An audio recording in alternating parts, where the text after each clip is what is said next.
지난주에 나그네와 행인 같은 성도들에게 너희를 비방하는 자들로 하여금 하나님께 영광을 돌리게 하는 방법은 딱 한 가지다. 선한 행실을 보이는 거다. 말씀을 드렸습니다. 이제 선한 행실이 어디서 보여야 됩니까? 이거는 가정에서부터 보이라는 겁니다. 그래서 국가에 줄을 세운 모든 제도에 순복하는 거, 이거 이건 차라리 쉽고요. 가정에서 남편에게 순복하는 어려운 겁니다. 그런데 우리의 이 선한 행실은 가정에서 이렇게 보여라. 그래서 여기 아내들이여 라는 말은 예수 믿는 아내들입니다. 남편은 어떤 남편을 두고 있습니까? 도를 순종치 않는 남편입니다. 그러니까 참 조심해야 되는 겁니다. 여러분, 도를 순종치 않고 도를 이해하지 못하고 믿지 않는다고 해서 하나님이 세우신 그 제도는 여전히 있는 겁니다. 남편을 존중히 여겨라. 예수 안 믿는 남편이라 할지라도 존중히 여겨라. 교회 왔다가 가면 남편이 더 세움받도록 하라는 겁니다. 참 이 중요한 말입니다. 그 이유가 있죠. 그 뭡니까? 그 아내의 행위로 말미암아 뭘 얻는다고요? 구원을 얻게. 여러분, 남편으로부터 사랑 많이 받는 것도 중요하지만 남편으로부터 내가 사랑 많이 받는 게 내 삶의 목적이 아닙니다. 내 삶의 목적은 우리 남편이 신앙생활 잘하고 우리 남편이 구원 얻는 게 삶의 목적이 돼야 되는 거예요. 어떤 사람은 남편은 믿음은 전혀 신경도 쓰지 않고 내가 얼마나 사랑 많이 받는가 그것만 신경 쓰는 사람이 있어요. 그 결혼이 뭔지를 모르는 사람이에요. 하나님께서 우리 가정을 세우신 이유 중에 하나는 나를 그 집으로 시집가게 하신 이유는 나로 하여금 그 온 집안이 구원받게 하는 거예요. 그래서 하나님 사랑받고 하나님 사랑하게 하는 게 최고의 아내 역할입니다. 내 사랑하라고 자꾸 요구할 게 아니라 하나님 더 사랑하라고. 하나님 더 사랑받으라고. 그래서 여기 꼭 여기 뭐냐, 우리 남편이 어떨 때 제일 기쁩니까? 나를 사랑해 줄 때요, 나를 챙겨줄 때요. 그것보다 더 기쁠 것은 우리 남편이 교회에서 신앙생활 잘하고 하나님 챙기고 하나님 위해서 헌신할 때 그때 기뻐야 되는 거예요. 사랑은 내가 받을 사랑이 아니라 그 사랑을 우리 하나님께 돌아가는 거예요. 조심해야 되는 거죠. 그래서 남편은 신앙과 전혀 상관없는데도 돈 잘 벌고 일 잘하고 자기 잘해주면 우리 남편 최고라. 그 최고 아닙니다. 하나님 사랑해야죠. 선한 일에 헌신하는 게 최고 멋진 남편이지, 자기 가정 챙기는 거 그거는 누구나도 할 수 있는 거예요. 근데 어떻게 하라고? 그렇게 하기 위해서는요, 남편에게 순복하고 그 아내의 행위가 좋아야 된다. 남편을 자꾸 높이 세워줘야 된다. 우리 남편은 귀하다. 너희 아버지는 참 귀한 분이다. 그래서 바락 오바마가 그 자기 아버지에 대해서, 자기 아버지가 자기를 버렸잖아요. 자기 아버지는 부인이 있는데도 불구하고 케냐 사람이지. 와가지고 또 결혼한 거 아닙니까? 근데 그거는 일부 다치제이기 때문에 그 아버지는 그 생각이 당연한 줄 알았다. 근데 알고 보니까 엄마가, 아버지의 부인이, 첫 번째 부인이 현지에 있고, 그래서 이제 이혼을 하게 되고. 그런데 바락 오바마 어머니는 바락 오바마에게 한 번도 자기를 버린 아버지에 대해서 나쁜 말 안 했다는 거예요. 아버지에 대해서는 한 번도 나쁜 말 안 해요. 그래서 자기 아버지에 대한 늘 좋은 생각. 그래서 결국 케냐 가서 아버지의 어떤 그 좌절을 이해하게 되고, 아버지가 왜 나중에 알코올 중독자가 됐고, 아버지가 왜 비참하게 죽었는가, 교통사고. 그걸 알게 됩니다. 아버지의 꿈과 비전. 근데 그게 어디서부터 싹 트는가 하면 엄마가 늘 바락 오바마에게 그 아버지의 뒷부리에 대해서 아주 긍정적으로 이야기해줬다. 그래서 우리도 조심해야 됩니다. 여러분, 예수 안 믿는다고 해가지고 너무 남편 무시하고 남편 불쌍하게 보고 그러면 안 돼. 남편을 존중하고 남편을 위해서 계속 기도하고, 우리 아이들에게는 남편에 대해서 좋게 이야기해주고, 그리고 교회 왔다 갈 때마다 남편에 대한 자세들이 더 바뀌어야 되는 거예요. 그래야 자꾸 교회 가라 그러지. 그래서 어떻게 돼요? 구원을 얻게 하려 합니다. 자, 그러면서 이게 너희 단장은 3절에 머리를 꾸미고 금을 차고 아름다운 옷을 입은 외모로 하지 말고, 4절에 오직 마음에 숨은 사람을 온유함으로 안정한 심령에 썩지 않냐. 숨은 사람, 보이지 않는 게 있습니다. 보이지 않는 걸 갖고야 되는데, 외모도 갖고야 되고 보이지 않는 것도 갖고야 되고. 그런데 보이지 않는 것이 특징이 있는데 그건 뭐죠? 썩지 않는다는 거. 보이지 않는 건 썩지 않는 거예요. 외모는 썩습니다. 겉사람은 후패하지만 속사람은 날마다 새로워지는 겁니다. 그래서 보이지 않는 그 부분에 대해서 동일하게 오히려 더 관심을 가져라. 이것은 썩지 않는다. 이거는 변하지 않는다. 지나면 지날수록, 알면 알수록 더 귀한 거다. 그러니까 하나님의 가격표가 다릅니다. 우리는 외모의 가격표를 많이 매기지만 하나님은 우리 마음의 가격표가 많이 매기는 것. 자, 그래서 마음에 숨은 사람으로 온유하게 하고 이것은 썩지 아니한 것이, 이게 썩지 아니하는다. 이것은 아주 잘한 투자다. 투자를 여기 마음에다 하면 아주 투자를 잘한 거다. 이건 썩지 않으니까. 이거는 변하지 않을 거니까. 자, 그리고 5절에 하나님께 소망을 뒀던 거룩한 부녀들도 이와 같이 자기 남편에게 순복함으로. 여기 자기 남편은 어떤 남편이에요? 훌륭한 남편입니까? 그렇습니다. 훌륭한 남편이라면요, 그 앞에 하나님께 소망을 두었던 이 말이 필요가 없습니다. 남편에게 소망을 두죠. 근데 왜 남편에게 순복합니까? 하나님께 소망을 두었기 때문에. 여기에 그 거룩한 부녀는 창세기에 나오는 야곱에서 이삭을 가리키는 거예요. 야곱이 좋은 남편이었습니까? 그렇지 않습니다. 야곱은 좋은 남편이 아니었어요. 부인이 몇 명이었나요? 4명이었어요. 야곱은 좋은 남편이 아니었어요. 이삭은 아주 나약한 사람이지. 아브람도 아주 자기 부인을 2번이나 속이잖아요. 자기가 좀 어려워지면 자기 누이라고 속입니다. 근데 소망을 누구에게? 남편에게 두었다고요? 아니요. 하나님께 두었다. 소망을 하나님께 두었다. 그래서 저번에 말씀드린 것 똑같습니다. 그죠? 12장 12절에 너희가 이방 중에서 행실을 선하게 가져 너희를 악행하다고 비방하는 자들로 하여금 너희 선한 일을 보고 공고하시는 날에 하나님께 영광을 돌리게 하라. 하나님이 결정적으로 개입하실 때가 있는데 그때를 바라보면서 계속 찾는 것, 순복하고 섬기고 기도하고 하나님께서 결정적으로 개입하실 날입니다. 그 소망을 하나님께 둔다. 하나님께 두기 때문에 6절에 사라가 아브라함을 주라 칭하여. 참 사라가 아브라함을 주라 칭하기에는 아브라함은 실수한 게 많이 있어. 근데 소망을 두고 하나님께 뒀다는 거. 복장같이 너희가 선을 행하고 아무 두려움에 놀라지 아니하므로 그의 딸이 되었느니라. 두려운 일에도 놀라지 아니하는 이유는 왜 그럴까요? 소망을 하나님께 두었기 때문에. 그래서 우리는 소망을 남편에게 둘라 해도 안 됩니다, 여러분. 자칫 잘못하면 그거 아주 실족하기 쉬운 거. 소망은 하나님께 두는 거. 남편이 잘해도 소망을 하나님께 둬야 되는 거. 남편이 잘 못해도 소망은 하나님께 둬야 되는 거. 항상 소망은 하나님께 둔다. 그래서 하나님의 섭리에 따라서 순종한다. 그 다음에 이제 남편 된 자들아, 그 다음에 7절 한번 읽어볼까요? 남편 된 자들아 이와 같이 지식을 따라 너희 아내와 동거하고 저는 더 연약한 그릇이요 또 생명의 은혜의 유업을 함께 받을 자로 알아 귀히 여기라. 이는 너희 기도가 막히지 아니하게 하려 합니다. 그리고 이제 기독교인 남편, 그리스도인 남편들에게 말합니다. 남편들아 이와 같이, 그죠? 아내들아 이와 같이, 남편들아 이와 같이. 이와 같이는 어떤 것 같습니까? 애매하게 고난을 받아도 그리스도를 생각함으로 참으면 복이 있다. 이와 같이. 남편 된 자들아 이와 같이, 예수님 같이 지식을 따라 아내와 동거하고. 이 지식을 따라라는 말은 뭡니까? 연약한 그릇이라는 그 지식입니다. 여성과 남성이 다르다는 겁니다. 부족하다는 게 아니에요. 연약하다는 것은 그릇의 종류가 다르다는 거죠. 그 다르다는 것을 알아라는 거예요. 남성과 여성이 다르다는 걸 알아라. 그래서 그걸 잘 배려하고 고려해라. 그리고 또 어떻게 하라고요? 그러나 다른 것이 있지만 또 동일한 것도 있다. 은혜 받는 것에 있어서는 동일하다. 절대 차이가 없다.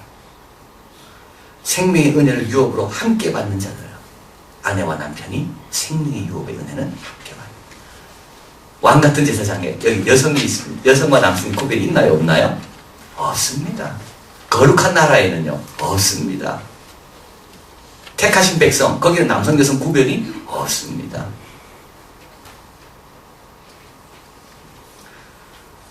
그래서 은혜의 유업을 누리는 데 있어서 여성이나 남성이나 전혀 차이가 없다는 것을 기억하고 여성의 영적인 그런 은혜, 영적인 그런 기도, 영적인 활동, 그것이 얼마나 우리 가정에 큰 복이 되는가.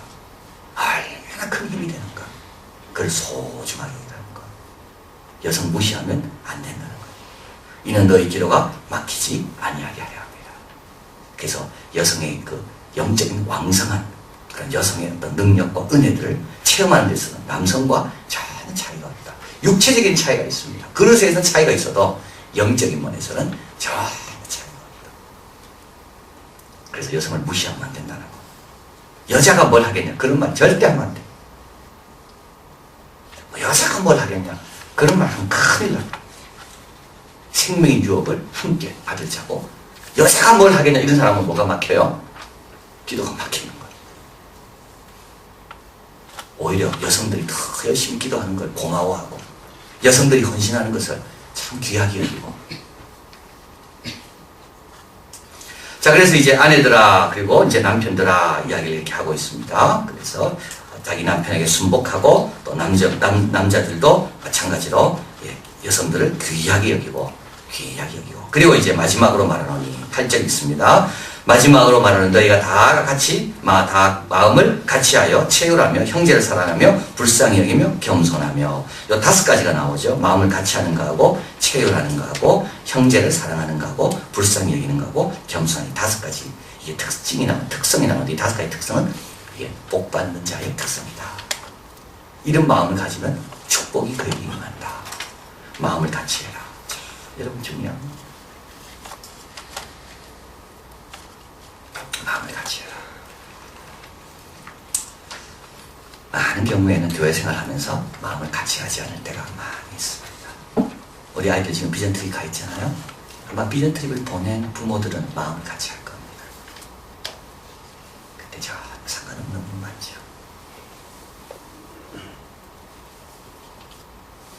인제 항상 오는 아이들 위해서 기도하고 한 명도 도우고 한 명도 빠지지 않도록 마음을 같이 하지 않아요. 뭐 몇 명이 오나 뭘 하나.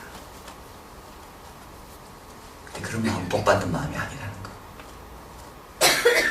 선교하는 데 마음을 같이 하고, 십자가를 지는 데 마음을 같이 하고, 교회에서 아이들 양육하는 데 마음을 같이 하고. 자, 마음을 같이 한다는 게 굉장히 중요하지만 그 저절로는 안 됩니다. 근데 복받는 마음은 어떤 마음이라고요? 마음을 같이 하는 거. 그래서 우리 베드로가 예수님한테 책망을 받죠. 사탄아 물러가라. 예수님은 지금 십자가에 마음을 두고 계시는데 베드로는 딴 마음을 두고 있는 거. 그러니까 몸은 거기 있지만 마음은 전혀 다른데. 그래서 예수님의 책망을 받는 거. 그래서 우리가 기도할 때 여러분 꼭 이렇게 기도하지. 하나님 마음이 내가 같아지도록 기도하셔야 돼요. 하나님 우리 아이들 태국에 비전 트립 갔는데 올 때까지 내가 같은 마음으로 좀 기도하게 해달라고. 이게 마음이 같아지도록 자꾸 기도해야 되는 거예요. 군대 간 아이들 왜 기도하잖아요. 군대 간 부모들만 기도할 게 아니라 군대 가지 않는 부모들도 통일한 마음으로 같이 기도하는 거예요. 이게 복받는 마음이라니까. 이런 마음이 어떤 마음이냐면 아주 성숙된 마음인 거예요. 에휴, 내가 상관없는데. 그게 아니에요. 같은 마음. 그 다음에 채율한다는 말은 동정한다는 말이고요. 그리고 형제를 사랑한다. 서로 부끄러워하지 않는다는 거죠. 형제를 서로 부끄러워하지 않는다. 그리고 불쌍히 여긴다. 이건 이제 선한 사마리아인의 마음이다. 겸손하고. 그래서 5가지 마음입니다. 겸손하고. 겸손도 얼마나 이게 참 중요한 축복의 마음이지 뭐. 불쌍히 여기고 겸손하고. 그럼 교만한 사람의 특징이 있다. 그래서 정말 새벽에 말씀드렸는데요. 교만한 사람의 특징은 잘 잊는다는 겁니다. 언제 교만하는가? 잘 잊어버릴 때 교만하는 거죠. 자, 여러분 자기를 잊지 마십시오. 저는 우리 전사님들하고 식사하고 올 때 저 해주곰탕 또 어디죠? 정동진 횟집에 있는 수림 빌딩 그쪽으로 쭉 돌아올 때가 많이 있어요. 그때 생활했던 걸 잊지 않는 거예요. 작년 이때 우리는 동천에서 예배 드렸을 거고 인제양성 사역할 때 그 저 해주곰탕 2층에서 했을 거고 조그만 화장실. 자, 지금은요 동천에서 화장실 안 갑니다. 여기 와서 화장실 가지. 해주곰탕 2층에 있을 때는 동천에서 화장실 하고 옵니다. 왜냐하면 그 누가 들어가 문 잠그면 그 다음 사람 못 들어가요. 그 화장실 하나였잖아. 그 들어가 문 잠가 버리면 그 다음 사람 나올 때가 대책이 없는 거예요. 그래서 주일날 끝나면 동천에 들어서 화장실 갔다가 오는 거예요, 일부러. 근데 지금은 여기 올 때는 아무 부담이 없어요. 럭저리야, 럭저리. 화장실이 얼마나 럭저리한지. 그 거울 하면 잊어버리면 안 돼요. 이 당연한 거, 여러분 의자 이게 당연한 거 아니에요. 얼마나 좋으세요. 카페트, 호텔, 이거 호텔 겁니다. 호텔에 갈 수 있는 카페트예요. 고등부가 관리를 얼마나 잘하는지 깨끗해. 고등부는 이 호텔 카페 때문에 힘든 거 깨끗하게 관리해야 돼. 얼마나 감사해요. 잊어버리면 안 돼요. 그래야지 겸손한 겁니다.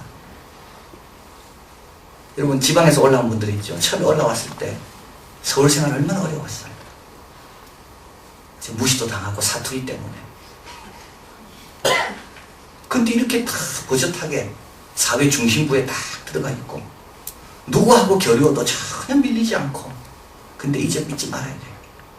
이게 다 하나님의 축복과 하나님이 주위에 좋은 사람을 많이 만나게 해주셔서 온 거지 내가 원래 그랬나 그렇지 않다는 거. 겸손해야 돼요. 이게 복받은 마음이 이게. 겸손하면 하나님 의지하게 되고 하나님 의지하게 되면 내가 할 수 있는 것보다 더 많은 도움을 받게 되고 겸손하면 주위에 사람이 많습니다. 교만하면 사람이 다 떠납니다. 여러분도 그렇잖아요. 누구하고 친하고 싶습니까? 겸손한 사람. 교만한 사람은요, 그 사람 만나기 싫어요. 부담스러워. 자, 그래서 마지막으로 말하니 다 마음을 같이 해라. 자, 마음을 같이 해라. 체월해라. 동정해라. 우는 자와 함께 울고 웃을 때 같이 울어서 웃어줘라. 이건 뭡니까? 같이 지원해줘라. 남이 잘 될 때 격려해주고 지원해줘라. 형제를 사랑해라. 니만 특별하다고 생각하지 마라. 니만 뭐 존귀하고 니만 뭐 특별한 사람이고 그렇게 생각하지 말고 다 형제라고 생각하고 다 사랑하게 하고 다 좋아해라. 그리고 불쌍히 여기고 겸손해라. 근데 이제 이 축복의 마음을 뺏어가는 게 있죠. 그게 뭡니까? 그게 악이고 욕인 겁니다. 그게 나에게 오게 됩니다. 나는 이 마음을 유지하고 살고 싶은데 이런 축복의 마음을 흔들어 놓는 게 있어요. 이게 뭐냐면 이게 악이고 욕인 겁니다. 이때 어떻게 해야 됩니까? 그대로 똑같이 반응하면 우리는 축복의 마음을 뺏기는 겁니다. 이걸 지키는 방법은 악을 악으로 욕을 욕으로 갚지 않고 도리어 복을 빌라. 참, 너무 멋있는 말씀 아닙니까? 구절 같이 한번 읽어봅니다. 악을 악을 욕을 욕으로 갚지 말고 도리어 복을 빌라. 이를 위하여 너희가 부르심을 입었으니 이는 복을 유업으로 받게 하려 하십니다. 자, 복을 빌라. 여러분 꼭 따라해. 복을 빌라. 지금부터 복만 비십시오. 뭐 난 뭐 좀 뭐 이렇게 그런 말 하지 마세요. 난 좀 부정한 거 보이더라도 뭐 하라고 해. 복을 빌어. 이를 위해 부르심을 입은 거예요. 복만 빌어, 복만 빌어. 이를 위해 우리가 부르심을 입은 거예요. 남편의 복을 빌고, 자식의 복을 빌고, 아내의 복을 빌고, 하나님의 축복 많이 받도록. 여기 보면 마음을 같이 하고, 채우라고, 형제 사랑하고, 불쌍히 겸손하고. 요거 한 몇 분 어렵습니다. 한 1, 2분 어렵더라고요. 잘된 사람 만나면요, 같이 기뻐하기보다 마음이 좀 약간 좀 힘들어요. 그건 1, 2분이야. 근데 그때 복을 빌어버려. 그러면요, 그때는요, 다시 마음이 회복됩니다. 다 1, 2분이에요. 누구나 똑같습니다. 그때 어떻게 돼요? 확 복을 빌어버려. 더 잘 되라. 더 크게 되라. 네가 그렇게 하니까, 야, 너무 기쁘다. 복을 빌라. 이를 위하여 너희가 부르심을 입었다. 여러분 어디 가서 절대 비난하고 비판하고 정죄하고 그런 일 하지 마십시오. 우리는 복을 빌기 위해서 부르심을 입은 사람들. 자꾸 복 빌어주고 축복해주고 격려해주고. 이는 복을 유업으로 받게 하려 하십니다. 그분이 받든지 내가 받든지. 복은 헛되이 돌아오는 법이 없다. 평안을 빌면 받기 합당하면 그 사람이 평안을 누릴 것이고 받기 합당하시면 내가 평안을 누릴 것이고. 자, 몰라. 손해보는 건 하나도 없다. 복을 유업으로 받게 하려 하니 내가 빈 그 사람이 복을 유업으로 받든지 복을 빈 내가 유업으로 받든지 복을 자꾸 비는 거. 이걸 좀 배워야 돼요. 우리가. 이런 분 옆에 자꾸 못 불러야 되는 거예요. 하나님 나는 좀 주위 사람들을 자꾸 격려해주고 복을 빌면 좋겠어. 자, 그러므로 10절에 생명을 사랑하고 좋은 날 보기를 원하는 자, 이것도 정말 기가 막힌 말씀이죠. 생명을 사랑하고 좋은 날 보기를 원하는 자, 좋은 날 보기를 원하는 자는 뭘 해야 된다고요? 생명을 사랑하는 사람. 생명을 사랑하는 사람은 어떤 사람입니까? 복을 빌어주는 사람입니다. 그 생명이 잘 되도록 원하는 사람이 생명을 사랑하는 사람이에요. 생명을 사랑하는 사람에게 뭐가 임한다고요? 좋은 날이 임하는 겁니다. 이게 이제 시편 말씀인데, 시편 34편 말씀인데, 이건 70인역입니다. 이건 히브리어가 아니라 이건 헬라어를 그대로 번역한 겁니다. 그대로 가져온 거죠. 그 당시에는 헬라어 구약 성경밖에 없었기 때문에. 근데 70인역에 있는 것을 인용하면서 베드로는 생명을 사랑하고 좋은 날 보기를 원하는 자는 혀를 금하고 악한 말을 그치고 입술로 괴로라 말하지 말고 악에서 떠나 선을 행하고 화평을 구하고 이를 좇으라. 12절에 주의 눈은 의인을 향하시고 그의 귀는 저의 간구에 기울이시나니 주의 낯은 돌리신다는 말입니다. 악행하는 자들 향해서는 돌리신다.